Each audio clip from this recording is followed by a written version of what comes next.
What's up, YouTube? Ms. Nas back with another installation, I guess.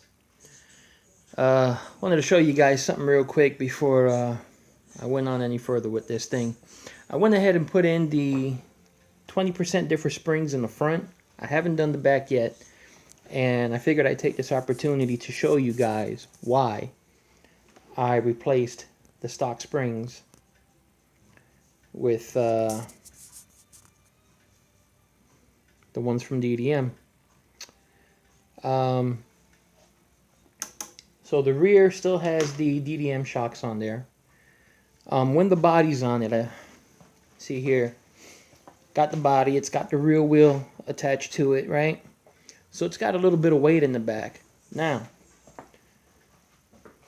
even though I got all these little drivers in here, this box weighs about as much as that body with the rear wheel in the back. It's not heavy at all. So we'll place this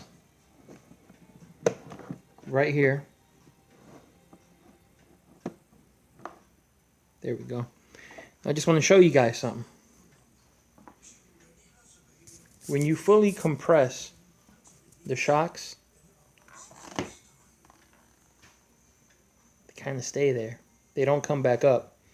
So that's what the stock springs. And look at that. There's like no clearance. So,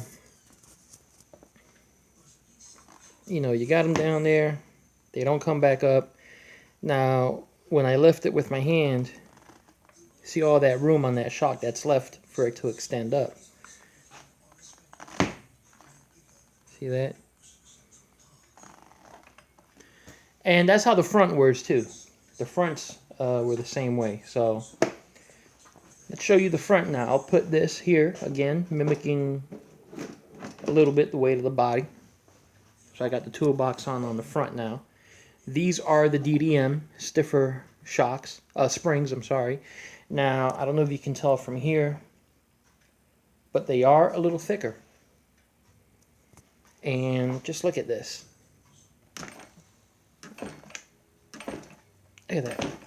Beautiful. They just come right back up. See that? Look at that. A-arms are damn near flat across and level. It's beautiful. So, on top of the thicker diff oil that I put in the shocks, I think I have finally fixed the shock issues with the DBXL. Now again, I put 100K Team Associated diff oil in the shocks. Just the stock fluid is just way too thin for these monster shocks, man. You know. Another thing I want to show you guys. I gotta get that off the floor before my wife catches a fit as well. She sees all that stuff I have on the dining room table. I'm a dead man. But this is where my RCs stay. I always say they stay on the balcony. Well, they really do. I don't have any room in the house. They're exposed to the elements. So there's my Baja. It's been out here for 3 years now, you know.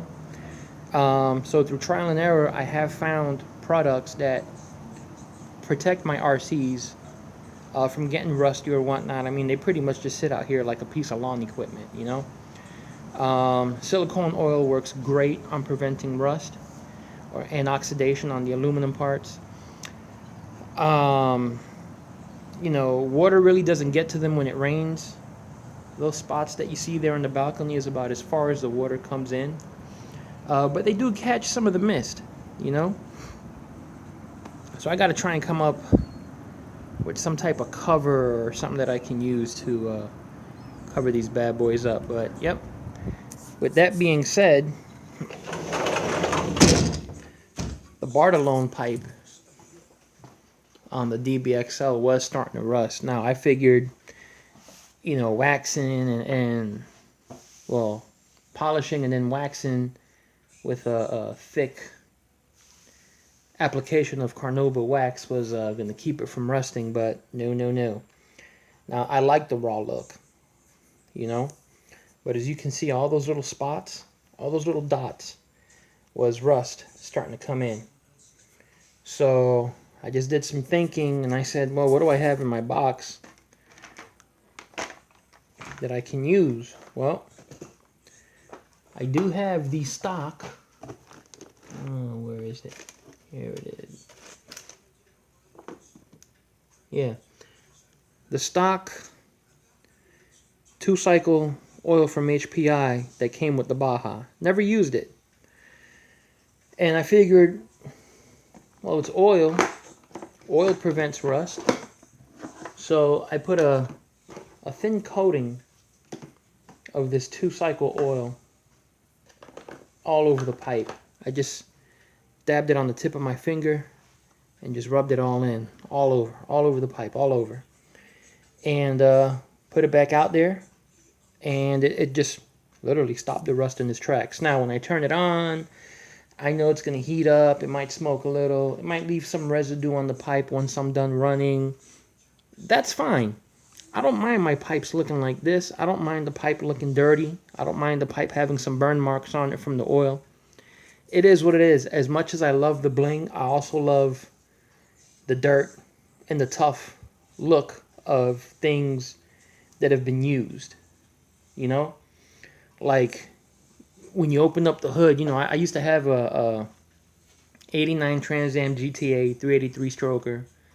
Headers, heads, intake plenum was all done. Yeah, it was all done, bro.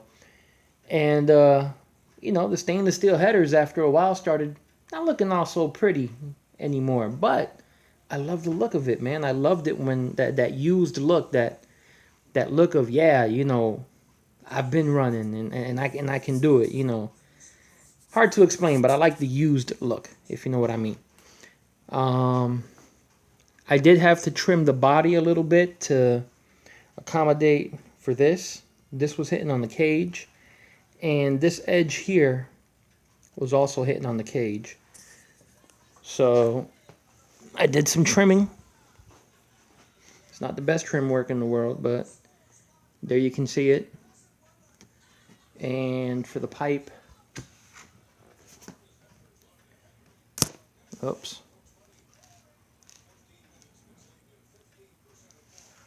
Let me try and,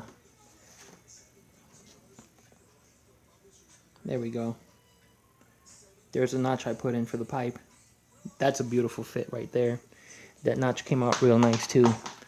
But, yeah, that hurt. Yep, that's the finger. It's kept me out of work for about 2 weeks. It got infected. They didn't release me to go back to work. I was upset about that. It does still hurt a bit, but I'm itching to get back to work because right now I got to put a pause on buying new stuff. Not that my vehicles need anything to keep running. They're running just fine. I want to throw some more money at it. But, you know, next thing is the center diff housing or the center diff mount. I'd love to get that in all aluminum. Having a hard time finding it right now. The clutch mount in aluminum as well. And the last thing I would get in aluminum is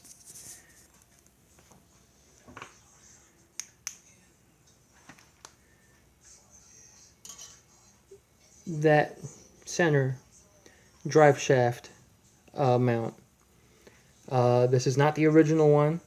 The original one went to shit. How, I don't know, but it did. I was bashing it pretty hard. And all of a sudden, I ended up with a front-wheel drive DBXL. I got the new one from Dollar Hobbies and put it in, and we're running good again. But, yeah, I'd like to get that in aluminum as well. So let me go ahead and install the rear springs in case anybody wants to know. Again, I got the springs right here. DDM part number DB431. DDM HD shock springs for Losi Desert Buggy XL in black. I just got them in black, so yeah, keep the same look. But once I get these on, I'll be right back, fellas. Alright guys, as you can see I got the shock out. Just wanted to show you guys, or explain to you guys what I do to replace these springs. So this here, I move all the way back up. Of course it'll take some of that tension off the spring. And then what I do is I'll mount the shock back onto here. Like so. And then just squeeze this down like that. It's actually worked out. It's the first time I've tried it that way when I did the front. I just had to figure something out because I don't want to hurt that again. And it was just pretty easy doing it that way. So let me go ahead and do that, and see you guys in a few. So another thing I wanted to show you guys real quick before installing the DDM springs is the difference in the springs. Now, this is the stock spring. That's the DDM spring. You can notice the DDM is a little thicker and just a slightly bit taller, which helps. So that slight thickness is what makes it a bit stiffer, and being that it's just a hair taller, you know, helps just that much with the rebound on the shock. Alright, and then here's the shock without the springs. I'm going to go ahead and clean this up before I install the new spring. Be right back. Alright, so I got one on. Yeah, I don't mind the nature shows. I like watching nature stuff while I'm working on the RC cars. But, yep, got the one on. I haven't compressed it yet at all. Ow, motherfucker. Yeah, I just hurt my finger, but, No, that's not her. see, it already seems alright with the one on, so I don't know, let's see, because I don't want to do a jump with this thing and keep it compressed too tight and it rebounds too quick, and then, you know, you're doing a front flip coming off a jump. So I might keep it like that. I might compress it just a bit. It depends on how it acts with the body on, or I'll use the toolbox again as a little gauge. But yep, let me get the next one on, and I'll be back. Alright guys, I got both shocks back on, and it rebounds, just not quick enough. So I'm gonna go ahead and adjust the collars a bit.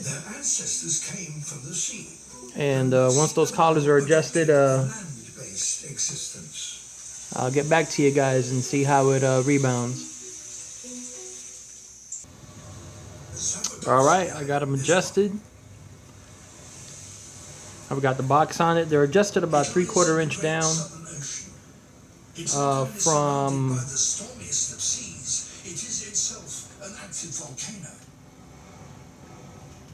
wow. I had my tape out, but whoop. From here to here it's about a 1/2 inch, but I go by this line here. It's about 3/4 inch altogether. I got the toolbox on there, and seems that oil on there is doing a good job. But yeah, man, we're looking good.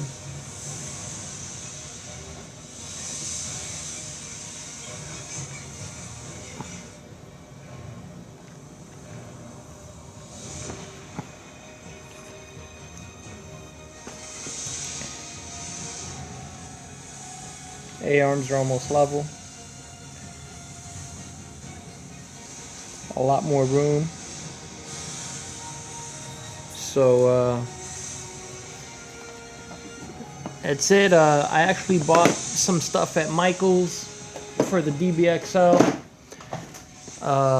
Something that looks like mesh material that I got off of, I got the idea off of this other guy that I just been watching, Sick and Tired RC. Thanks to Sick and Tired RC, went ahead and bought this at Michael's. I got it in red, white, and blue. They're 69 cents each. And you find it where they have the knitting stuff. Yeah. But it's all good, man. So I'm going to make some mesh. Put it in the window. I guess I'll do white. And maybe white all the way around. Maybe some red for the windows. I don't know yet. I don't know. I'm gonna mess around with it. See how it comes out. But, yep. Let me go over everything I got here. Now that the body's off, you know, my finger's feeling a little better. I can do some more stuff. Got this on. Total Racing intake with the clamp-on style. For the clamp-on filter. So again, I got another K&N. Now this right here, though, slipping this K&N onto this piece here, it was a tight fit, man. I really didn't even need this, I think. But of course, you know, you can never be too sure with stuff, so always use a clamp. But yeah, man, nice tight fit, you know. I am gonna get some of these hose clamps for this here on the pipe, but let's see how it runs for now without it. DDM. I forgot what this thing is called, but yeah, this is from DDM. Got the blue one. Again, you guys saw this, the Barcelona Racing support. I got it in the back also. Went ahead and polished those before I put them in. I did a quick polish on this. I didn't go all out like I did on the supports because I just wanted to get it on there, man. You know? And that's it for now, folks. I'm going to throw that battery in and do a quick test run. You know, I don't have anybody to hold this tablet for me, but I will get a running video soon. Alright, YouTube, everybody out there, big shout out to RC 5th Scale Insanity. Big shout out to Boda Jail. And now a big shout out to Sick and Tired RC for giving me that idea for the mesh. Peace out, everybody. Until next time.